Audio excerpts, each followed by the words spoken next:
Hey, thanks for watching Four Color Commentary. I'm Mark Allen, and got another haul video here. Now, not very many comics, but stuff I'm really kind of excited about. And didn't spend that much time in comic shops per se today. Not nearly as much time as I did in antique stores. A couple of antique stores. I first went to Seneca, Missouri, and looked at an antique store there for a couple of antique stores. And then I was also in Neosho, Missouri, found something there. And then I did go to Hurley's Heroes in Joplin just to finish off. But I want to share a few things that, again, I'm kind of excited about. There's some Golden Age in this haul video. There's also a couple of variants, second print variants, and even a book about comics. So let's look at that. Let's go ahead and start looking at this stuff here, and start with this bunch of stuff here. Went to now I can't remember what it's called, but I went to an antique store, a couple of antique stores in Seneca. Found all of these in one store. First, I found a couple of, we'll just start with the Golden Age stuff. It's not real sought after Golden Age, but listen, anytime you can get Golden Age comics for $1, I jump on it. Now, these are treasure chest comics. If you're not familiar with treasure chest comics, what these these were put out by the Catholic Church. They are Catholic, or I should say Catholic related. They were distributed in parochial schools from about 1946 to 1972 or 74, somewhere in there. But they're fun and facts, historical facts and puzzles and games, stuff like that. Again, not in great shape, but great, great 1950s comics. This is volume 12, number 2. And like I say, they had $1 on them, and so I thought, well, that's just great, great comic to have. They're fun to read. And, they do have some really kind of decent, several different art styles in each book, because you had several different artists in each book, and several different stories. And so that one got the volume 12, number 2, which is September 27th of 1956. Again, these were made, I don't know if they made it into the stores, but they were distributed at parochial schools. This was the one I was excited about, though. If you know me, you know I like Bible comics. This is Treasure Chest Volume 11, number 19, from May 17th of 1956. Really cool Bible cover on there, biblical cover on there, Bible stories, and really like that. Even though it's a little bit, it's rough around the edges. Love the colors on that cover, though, the deep colors, and so I was excited to see. I'm always excited to see Golden Age comics. No matter what their stripe, no matter what their orientation, but especially for $1 a piece. And so that was, I consider that a win. I like that. So that was that. That was the first thing I found today. The next thing I found is something from Loot Crate. Now, you're probably familiar with Loot Crate. Loot Crate is I don't know much about it. I'll tell you everything I know. It's a monthly service for which you pay a monthly fee to get a box in the mail that has comics and comic-related items. Shirts, books, that kind of thing.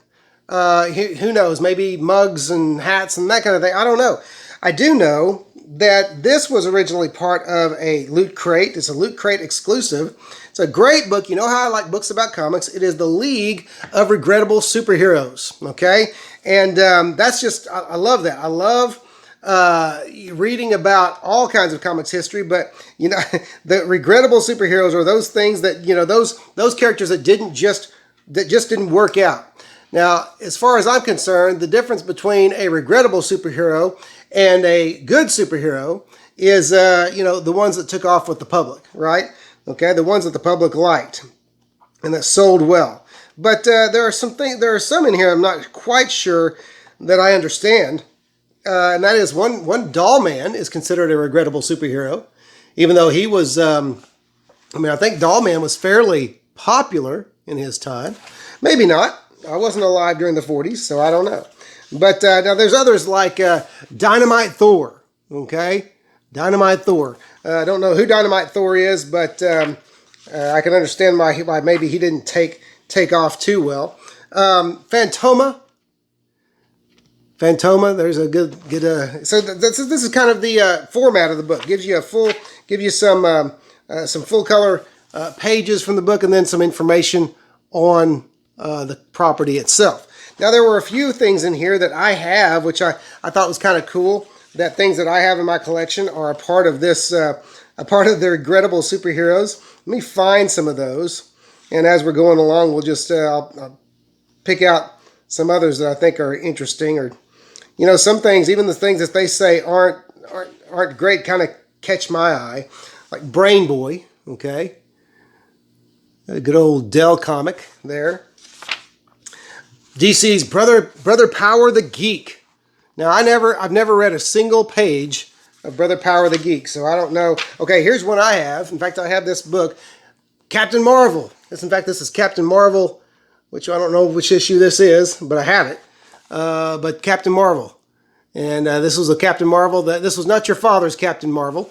This is the Captain Marvel who was a robot of some type who could split all of his pieces into, or all of his body parts into different pieces. And that's as far as I'm going to take that. But anyway, Dracula, okay, Dell's Dracula superhero, which I have a few Dracula issues. And so you get the idea. Oh, I also have one issue of Dell's Superheroes. Just a very much a kind of bland, I don't know, generic group, superheroes. I'm sure they had names, but I haven't read the one issue that I have. But anyway, so that gives you an idea of what this book is. I also have that. I also have Jigsaw, issues 1 and 2, I believe. Okay, but so anyway, I thought that was a neat buy for $5, which kind of splits the middle of what's being asked for it on eBay. But Regrettable Superheroes, book's in good shape.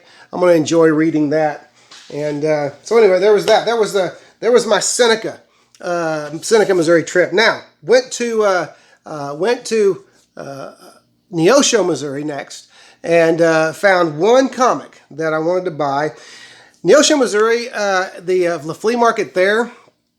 It's disappointing when you go to some flea markets and there are some people who, and I'll just use this phrase, know just enough about comics to be dangerous. All right, every comic book in this area, okay, the area where there were comics, a few short boxes, were at least $3 and above.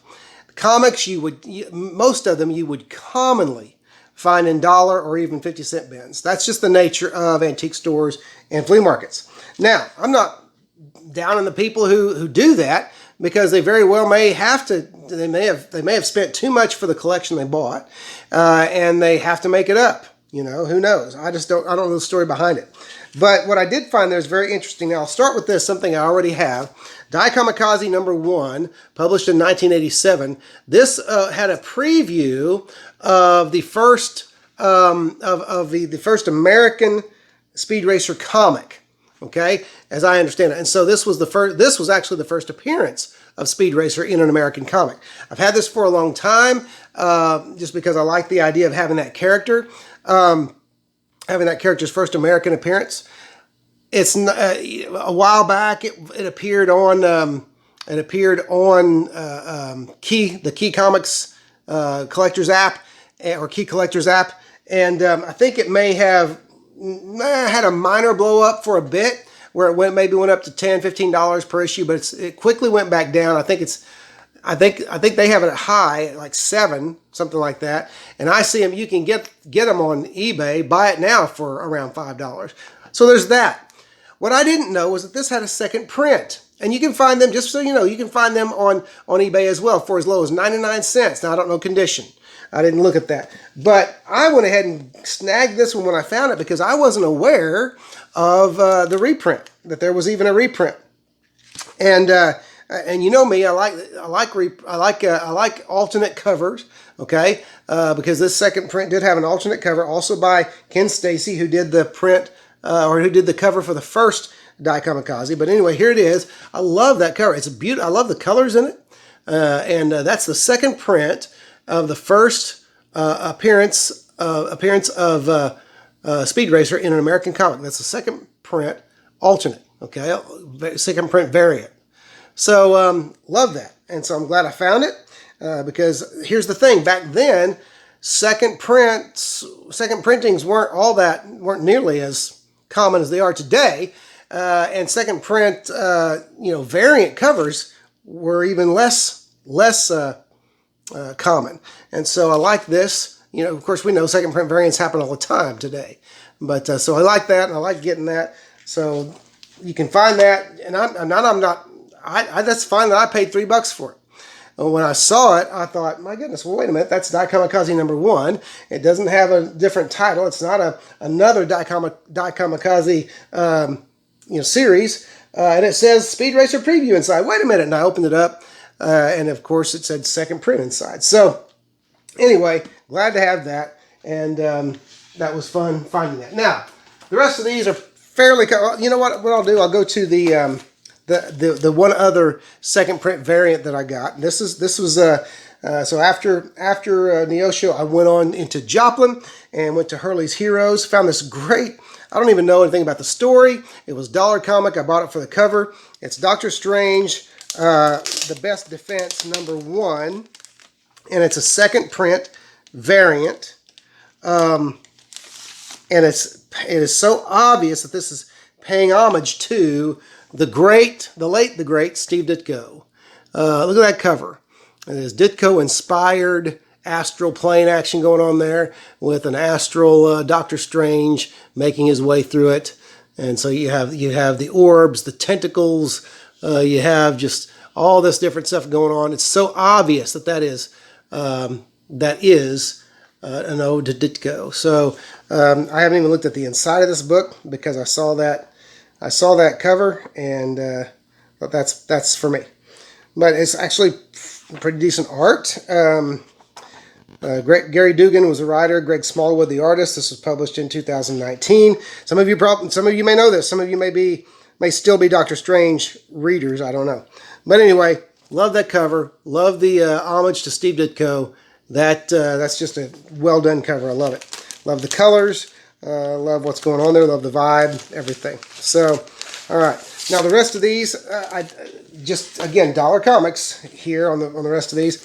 I did pick this up because several years ago. It was after 2000. It was after the Hero's Return, after the whole Onslaught.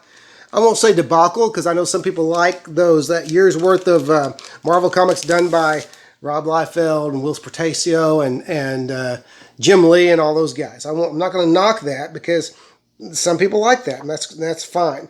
This was published in 2002, and when after they had brought the heroes back, and George Perez started that amazing run on the Avengers, and they had new runs on the Fantastic Four. I think that's when Michael Ringo started as artist there. I'm not sure.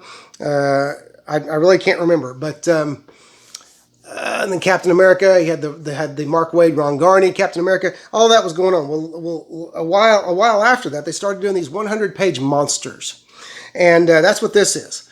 Every time I saw one of these 100-page monsters, I'd buy them because generally they had present-day stories as well as classic stories, and I haven't even looked. And this one does, yes, sirree.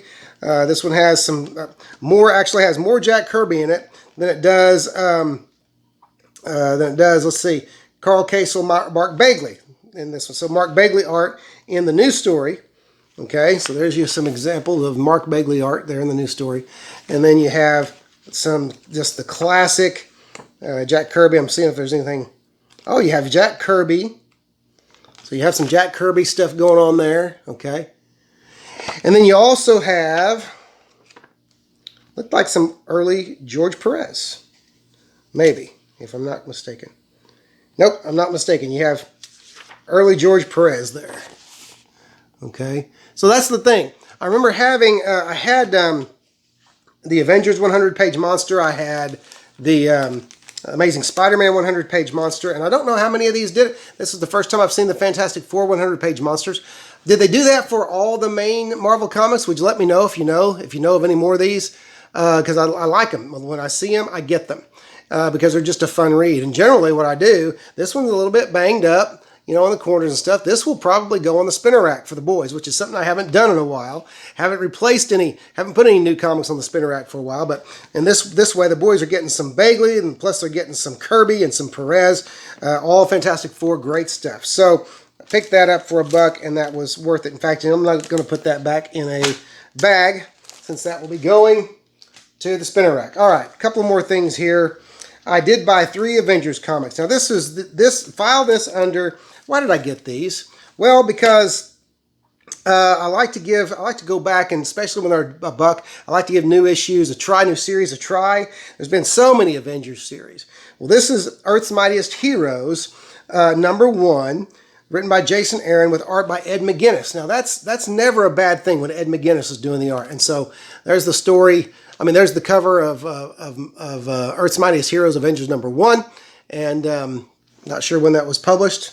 Don't really care, but I'm gonna give that a read. But what I also did was with Ghost Rider being so hot these days, and I came in the middle of a story here, I believe. But I also got Avengers #24 and 25. The Avengers versus the Cosmic Ghost Rider. Okay, that's for #24. And then 25, this is the reason I say I'm coming in the middle of a story, which again, I don't care. I just it just tickled my curiosity bone. Avengers #25, which says it's the Challenge of the Ghost Riders finale. And they got 3 Ghost Riders on there. And so be interesting to give those a read. And if I like them, keep them for a while. If I don't, probably just bundle them. And no, they'll go in the sell box for the show in October at the Pryor Creek Comic Con. Okay, so anyway, that's it. Got some Golden Age there. Got some second print variants. Got a book about comics. It was a fun day. Every once in a while, I like to do that. Just take a drive and hit some antique stores, flea markets, and maybe not even see the inside of a comic shop, though today I did. But anyway, that's it. Hope you had fun with that, because I did. I enjoyed it. Can't wait to read some of this stuff. But anyway, tell me what you think. Comment on the video. Like the video. If you haven't subscribed, be sure to subscribe to 4Color Commentary so that you'll know when a new video comes out. Short of that, thanks for watching, and we'll see you next time.